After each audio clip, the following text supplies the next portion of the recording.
Hi everyone, Mohammed Najmi here, and today I have for you the story of radio. In our current modern society, radios are an everyday common tech, wherever they might be.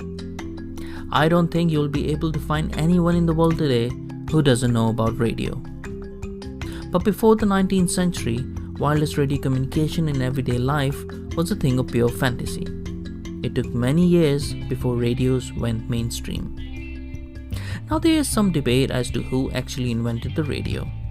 The invention of radio communication spanned over many decades of experimental investigation of radio waves, engineering and technical developments, establishment of theoretical underpinnings, and adaptation of signaling. The various components to make a radio transmission possible contributed over the years by various great minds, culminated in a commercially successful wireless communication system by Marconi, awarded the very first wireless telegraphy patent in England in the year 1896, securing his spot in radio's history as the father of radio. But before we get to Marconi, let's look at the various contributors prior to him that led to this success.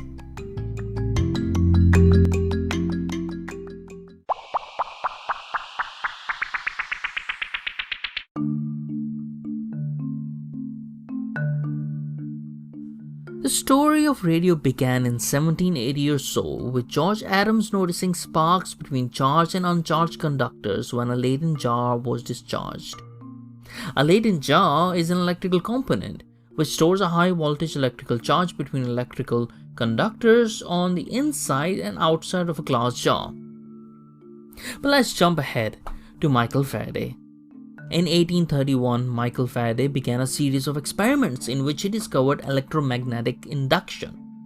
This relation was mathematically modeled by Faraday's law. Now, Faraday's law of induction is a basic law of electromagnetism predicting how a magnetic field will interact with an electric circuit to produce an electromotive force. This phenomena is known as electromagnetic induction. Now, why is it important? Because it is the fundamental operating principle of transformers, inductors, many types of electrical motors, generators, and solenoids. In 1842, Joseph Henry showed the oscillatory nature of the discharge in Leyden jars, how a generated spark could magnetize a needle surrounded by a coil up to 220 feet away. In his published results, he also described how a lightning strike 8 miles away magnetized a needle surrounded by a coil. He considered both of these effects to be due to electromagnetic induction at the time, however, it was probably because of radio waves. In 1864, James Clerk Maxwell predicted the existence of electromagnetic waves in his famous paper, A Dynamic Theory of Electromagnetic Field.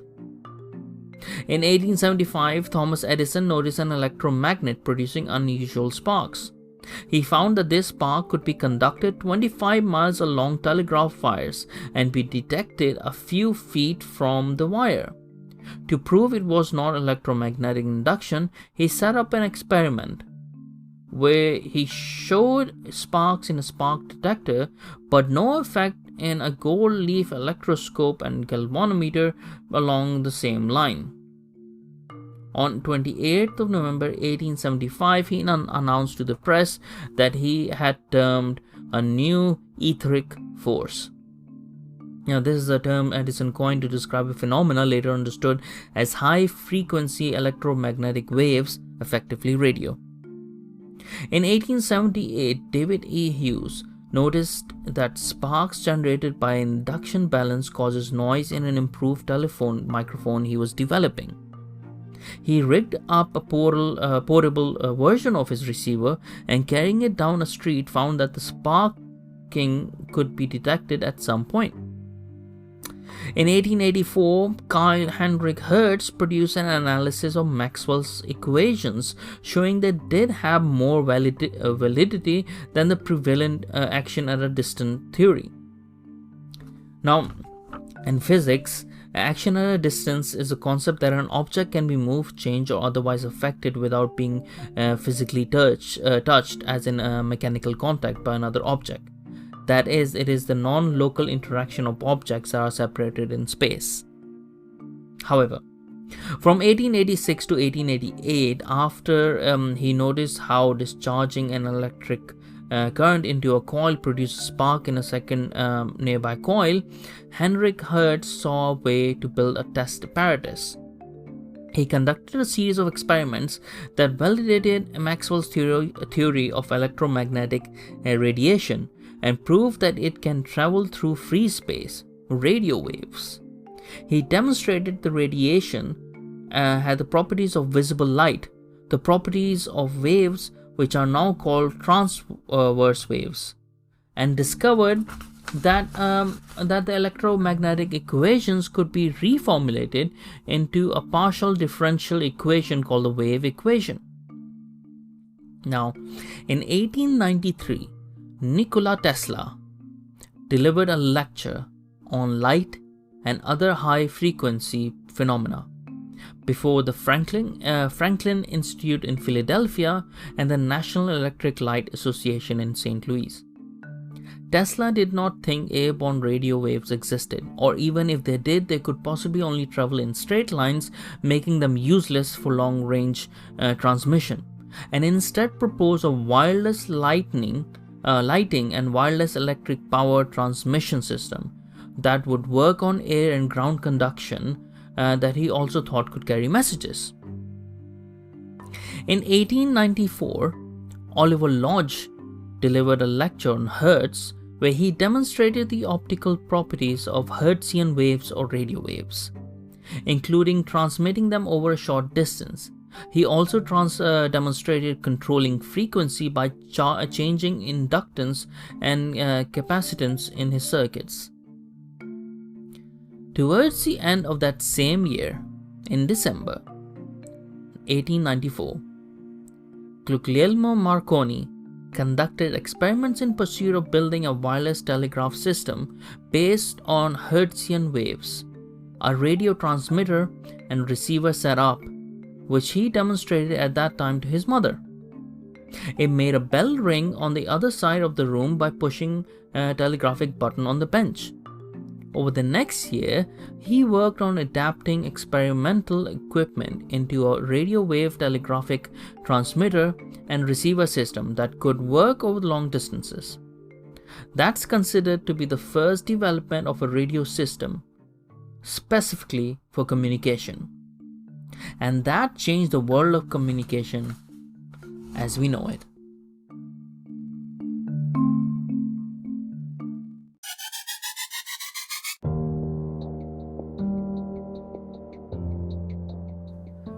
Guglielmo Giovanni Maria Marconi was an Italian inventor and electrical engineer, known for his work on long-distance radio transmission, development of Marconi's law, and a radio telegraph system. Born into Italian nobility in Bologna, 25th of April 1874, he was the second son of Giuseppe Marconi, an Italian aristocrat, and Annie Jameson, daughter of Andrew Jameson of Daphne Castle in Ireland and granddaughter of John Jameson, founder of whiskey distiller Jameson and Sons. Marconi did not attend school as a child and did not go on to formal higher education. Instead, he learned chemistry, mathematics, and physics at home from private tutors. At the age of 20, Marconi began to conduct experiments in radio waves, building much of his own experiment in the attic of his home with the help of his butler. Marconi built on Hertz's original experiments and began using a coherer, which was an early detector based on the 1890 findings of the French physicist Edouard Branly, also used in Oliver Lodge's experiments that changed resistance when exposed to radio waves. In the summer of 1894, he built a storm alarm made up of a battery, coherer, and an electrical bell, which went off when it picked up the radio waves generated by lightning. By August 1895, Marconi was field testing his system, but even with improvement, he was only able to transmit signals up to 1/2 mile, a distance Oliver Lodge had predicted in 1894 as the maximum transmission distance for radio waves. Marconi raised the height of his antenna and hit upon the idea of grounding his transmitter and receiver. With these improvements, the system was capable of transmitting signals up to 2 miles and over hills. In 1896, Marconi took his apparatus to England, where he was introduced to Sir William Preece, engineer-in-chief of the post office, and later that year was granted the world's first patent for a system of wireless telegraphy. In 1897, Marconi formed the Wireless Telegraph and Signal Company Limited in Chelmsford, Essex. In 1899, he established wireless communication between France and England across the English Channel. In 1900, he took out his famous patent for tuned or syntonic telegraphy and on December 1901 determined to prove that wireless waves were not affected by the curvature of the Earth. He used his system for transmitting the first wireless signals across the Atlantic between Cornwall and Newfoundland, a distance of 2,100 miles. Marconi built a station near South Wellfleet, Massachusetts, that sent a message of greetings on 18th of January 1903 from the United States President Theodore Roosevelt to King George VII of the United Kingdom. Marconi began to build high-powered stations on both sides of the Atlantic to communicate with ships at sea in competition with other inventors. In 1904, he established a commercial service to transmit nightly news summaries to subscribing ships, which could incorporate them into their on-board newspapers. A regular transatlantic radio telegraph service was finally begun on 17th of October 1907 between Clifton Island and Glace Bay in Nova Scotia, Canada. Marconi's company played vital roles in maritime rescues, particularly the sinking of RMS Titanic and RMS Lusitania.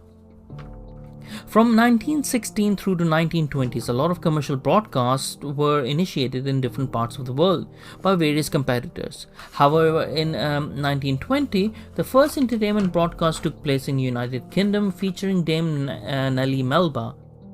And in 1922, regular entertainment broadcasts commenced from the Marconi Research Center at Great Barrow, forming the prelude to the BBC. In 1914, he was commissioned in the Italian army as a lieutenant, being later promoted to captain and in 1916 transferred to the Navy in the rank of commander. He was a member of the Italian government mission to the United States in 1917 and in 1919 was appointed Italian delegate to Paris Peace Conference. He was awarded the Italian Military Medal in 1919 in recognition of his war service. Marconi joined the Italian Fascist Party in 1923. In 1924, the Marconi Company co-established the Union Radiofonica Italiana. In 1930, Italian dictator Benito Mussolini appointed him president of the Royal Academy of Italy, which made Marconi a member of the Fascist Grand Council. While helping to develop microwave technology, Marconi suffered 9 heart attacks in the span of 3 years preceding his death. In 1943, the Supreme Court of the United States handed down a decision on Marconi's radio patents, restoring some of the prior patents of Oliver Lodge, John Stone, and Nikola Tesla. The decision was not about Marconi's original radio patents, and the court declared that their decision had no bearing on Marconi's claim as the first to achieve radio transmission, just that since Marconi's claim to certain patents was questionable, he could not claim infringement on those same patents. Over his life, Marconi was a recipient of honorary doctorates of several universities and many other international honors and awards, among them the Nobel Prize for Physics, which in 1909 he shared with Professor Karl Braun, the Albert Medal of the Royal Society of Arts, the John Fritz Medal, and the Kelvin Medal. He was decorated by the Tsar of Russia with the Order of St. Anne. The King of Italy created him commander of the Order of St. Maurice and St. Lazarus and awarded him the Grand Cross of the Order of the Crown of Italy in 1902. Marconi also received the Freedom of the City of Rome in 1903 and was created Chevalier of the Civil Order of Savoy in 1905. In 1914, he was both created a senator in the Italian Senate and appointed honorary Knight Grand Cross of the Royal Victorian Order in England.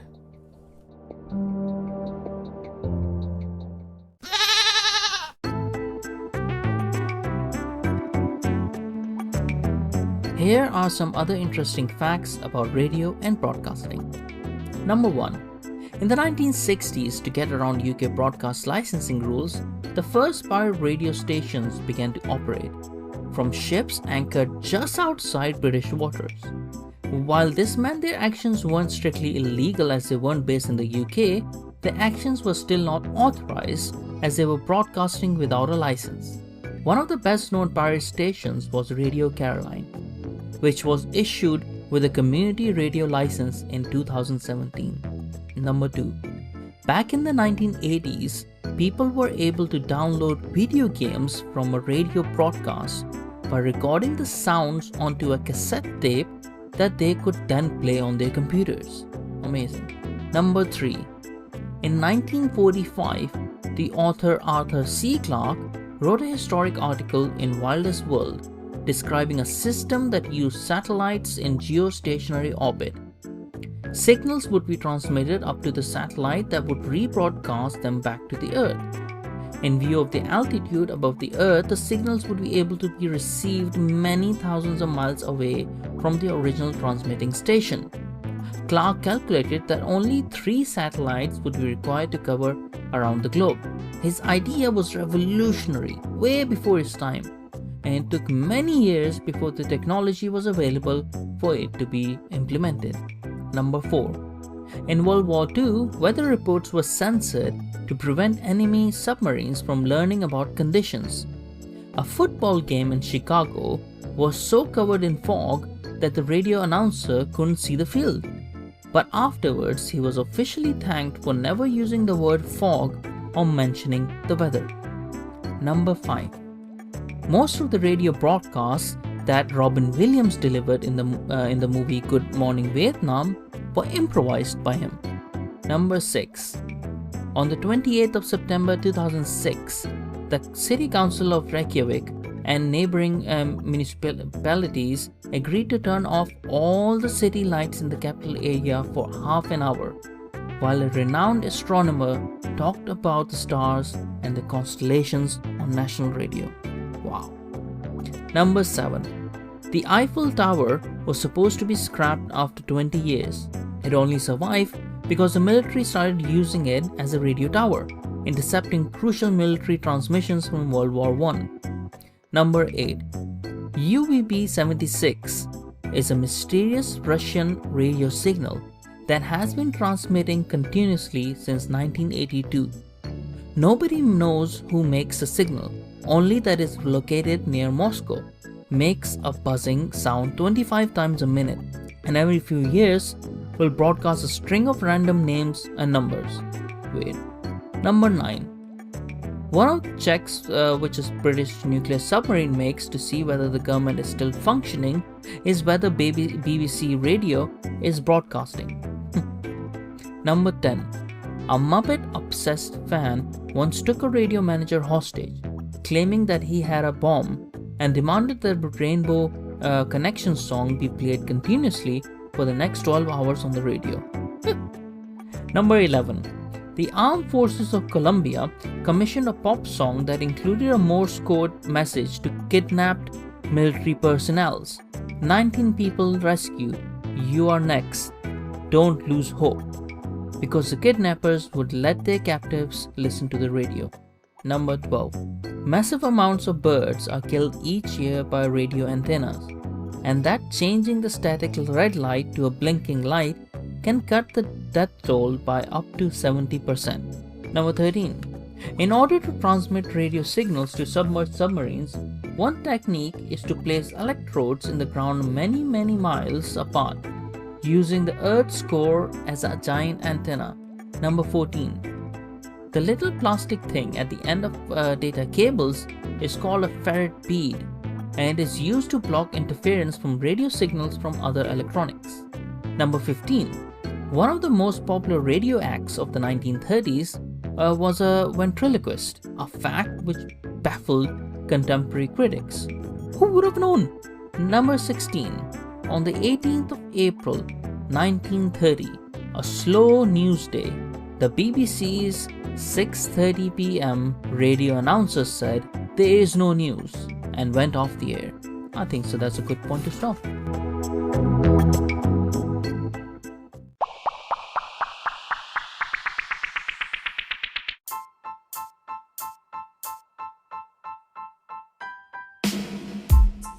Alright, that is all I have today about the story of radio.